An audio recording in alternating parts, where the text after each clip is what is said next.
Hi, welcome to another IELTS video.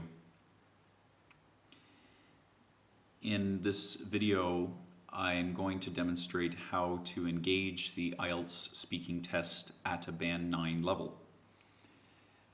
There are two versions of this exercise. This is version 1. In version 1, you will listen to the exam from start to finish. In version 2, you will repeat phrases after me to help hone your pronunciation and your ability to use effective language in your exam. For more exercises like this one, visit IELTSspeakingblog.com, and please provide me some feedback regarding how helpful this exercise is to you and how I can make future exercises better. Without further ado, here is the exercise. IELTSspeakingblog.com. Mock IELTS Speaking Test 1. This recording is copyright EnglishRyan.com. No part of this recording is endorsed by or has affiliation with the University of Cambridge ESOL examinations, the British Council, or IDP Education. My name is Elizabeth, and I will be acting as Ryan's examiner. In this recording, Ryan will demonstrate how to engage the examination at a Band 9 level. You will hear the recorded examination 2 times. The first time, you are only expected to listen. The second time, pauses will be placed after each of Ryan's responses. You are expected to repeat Ryan's responses to better hone your speaking ability. Now we shall begin. Remember, this first time you are only expected to listen. Could you tell me your full name, please? Good afternoon. I'm Ryan Higgins. What should I call you? Please call me Ryan. Thank you. What country are you from? I'm from Canada. Please give me your identification. Here you are. Now, in this first part, I'd like to ask you some questions about yourself. Let's talk about the city you come from. What kind of place is it? Well, I come from a small farming community called Smithson. It's a charming town with friendly people and a main street with little shops. The homes are fairly old and antique looking, and I think this adds to Smithson's charm. Because its population is only about 2,000 people, Smithson is known for being fairly quiet. Many young people choose to build their careers outside of Smithson, so the demographics of the town are aging.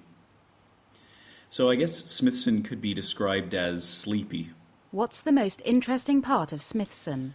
The most interesting part, well, the main street that runs through the center of the city has a small clock tower at one end.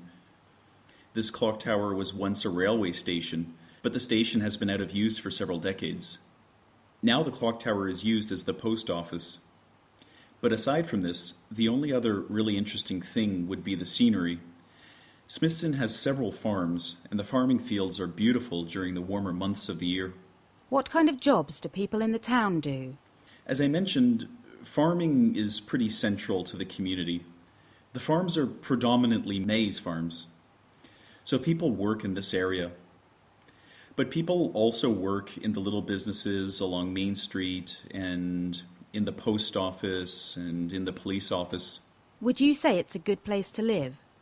That's an interesting question. I would say it is a good place to live for certain types of people. If you like quiet lifestyle, then you would love Smithson. I can see why the aged enjoy it. For me personally, I find the town a little slow. I completely understand why so many young people choose to move closer to a bigger city. Okay, let's move on to talk about work. Tell me about the kind of work you do. I manage quality assurance for a technology company, PAL Computing. Our company produces voice recognition technology to clients that build products requiring voice recognition. My job involves a lot of task management, so this means I spend most of my day in meetings to ensure our products are moving along as planned. What do you enjoy about your work? I've always liked working with people, so the social side of meeting coworkers every day to discuss problems appeals to me. I'm also enthusiastic about our products at PAL. I think the technologies we build are exciting. What things do you find challenging at work? Let me see. Well, every month I have to present a progress report to our board. That can sometimes be challenging, especially if we've had a slow production month. On rare occasions, I have to cut people from the team that underperform. This can be challenging, of course. Nobody likes to do this, I don't think. I suppose those would be the main challenges of my position. Let's talk about workplace relationships. For the sake of your work, how important is it for you to have a good rapport with your team members? I think it's important for my team members to feel I am an approachable person. If they have a problem and they don't tell me about the problem, it could affect the entire team. So I try to be a warm and approachable person so everyone at PAL Quality Assurance feels they could comfortably talk with me. What methods do you use? I'm sorry, what do you mean by methods? I mean, what methods do you use to show your team members you are an approachable person? I try to be friendly with everyone. My team is only about 15 people, so it is easy for me to greet each person in the morning and ask them how they've been. I share information with them about my family, so I feel this personal touch makes people feel they know me and can trust me and come to me with any issues they have. Thank you. Now I'd like to ask you to speak for 1 to 2 minutes on a topic. Normally, you would have 1 minute to plan your answer, but for the sake of this recording, we are going to skip this step. Your cue card reads, "Describe a trip you made by public transport. Where did you go? Why did you choose public transport? How did you feel about the trip?" I would like you to also share some details about the trip. Remember, you have 1 to 2 minutes to deliver this monologue. I'll tell you when the time is up. Start speaking now, please. Recently, I took a coach from Toronto to Montreal to visit my brother. It is a journey that normally takes about 5 hours, but this bus company stops halfway for a 30-minute break. I chose to travel by public transportation because I don't like driving long distances.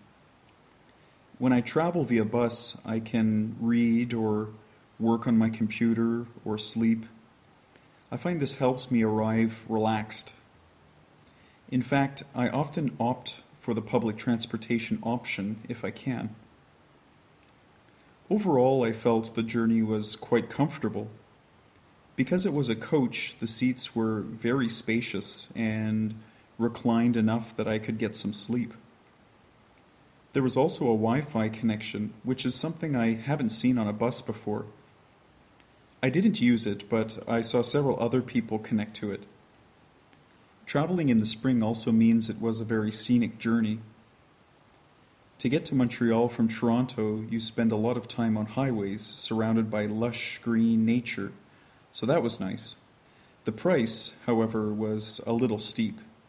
I think I paid $110 for a return ticket, which to me is quite expensive. I suppose it would have been cheaper to drive, but I feel arriving fresh is money well spent. So, on the whole, the entire experience was a positive one. I would highly recommend public transportation to anyone. Thank you. Why do you think some people would rather drive than travel by bus? I suppose it is probably a privacy thing. If you drive, you can stop whenever you like or listen to the radio as loud as you like. Yes, I would imagine privacy is the main reason. But I suppose others may choose to drive to save money or to give themselves a certain flexibility. And what do you mean by flexibility? Well, for example, had I driven to visit my brother in Montreal, I would have had a car with which to drive around the city. I could also have been flexible with the time I came back to Toronto. If I wanted to stay with my brother an extra day, I could. We've been talking about travel. I'd like to discuss with you one or two more general questions relating to this topic. What do you feel a city needs to attract tourists? Let me see.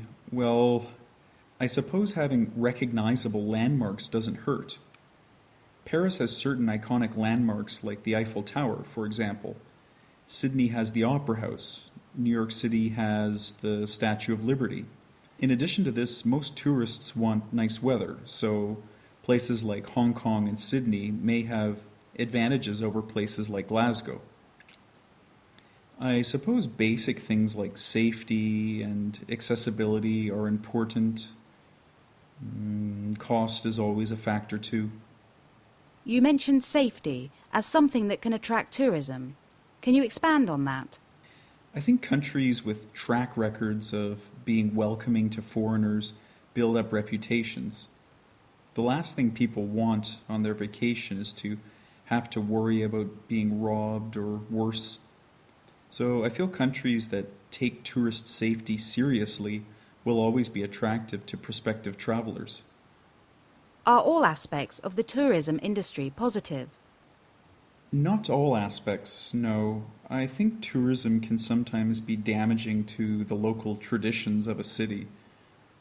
In Shanghai, for example, many of the historical temples have McDonald's restaurants and Starbucks restaurants next to them to service tourists. I feel this tarnishes the image of these ancient locations. It can dilute the experience a little bit. What do you think about this? That people are willing to tarnish the image of historical locations in their city in an effort to profit from foreign visitors? I do not think people are actively working to damage their city. It is more a question of economics. Tourists travel to other countries with money to spend. Fast food restaurants only spring up in tourist hotspots because tourists are willing to spend money there. I suppose it is more the tourists' fault for altering the image of these historical landmarks than the locals. Can you tell me about something you purchased while travelling that holds special meaning to you?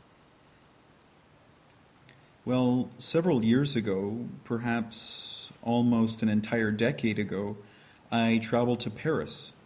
My grandmother is French-Canadian, so she was especially excited for me to go to France. My grandmother also collects little bells, which she displays on a shelf in her family room.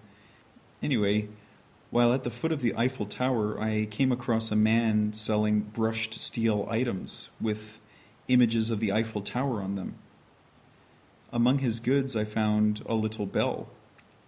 I gave this bell to my grandmother, and I know it came to mean something special to both of us. Why do you think people buy souvenirs? Most people likely buy souvenirs because they help you to recall a place or an experience. For example, when I see that bell, I remember spending the day walking around Paris. I think souvenirs also help a person show their friends and family that they care about them and think about them. Those are probably the main reasons why people buy souvenirs. Thank you. That is the end of the speaking test.